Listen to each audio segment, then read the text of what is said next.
The state of Missouri gave us this guy, and then gave us this guy who was apparently burning boxes instead of books and was given a chance to walk back his ridiculous stunt and then doubled down saying that he would be burning books if he gets elected. For governor. He's running for governor. Amazing. For your humble consideration, I request unanimous consent to submit this guy to the list of ridiculous Missourians. Without objection, so ordered.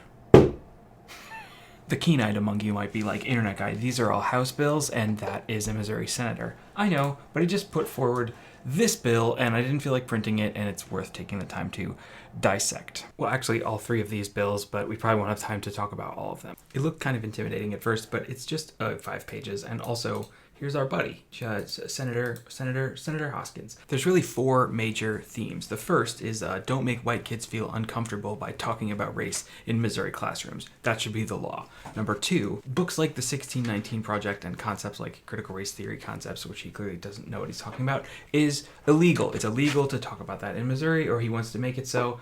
Number 3 is the hard-on for the founding fathers as like little deities. And number 4 is actually a lot more frightening, and we'll get into that in detail. Okay, I lied. I'm sorry. I had to print it. I have ADD. I have to scribble on things, and I have to see pretty colors. Otherwise, it's real hard for me. Exhibit A, Exhibit B, C, Exhibit D, Exhibit E. No divisive concepts can be taught, he said, because these are the kinds of things that cause discomfort, guilt, or anguish, or other forms of psychological distress. An example of this is saying that an individual's moral character is determined by their race or their sex, or an individual by virtue of her race or sex is inherently racist or oppressive, whether consciously or unconsciously. You're trying to pass a law that says that it's illegal to teach that white people are morally inferior just because they're white.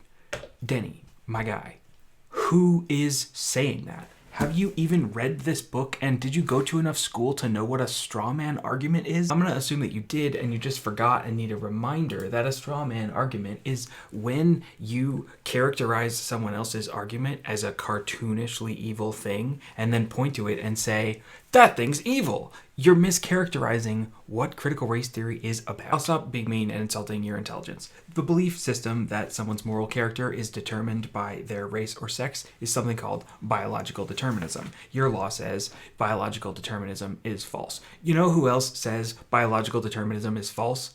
Fucking critical race theory, which you would know, Denny, if you read the book. It's chapter 4, specifically the chapter by Dorothy Roberts, a bioethicist who agrees with the position that you don't know what you're talking about and you're passing laws. Ugh.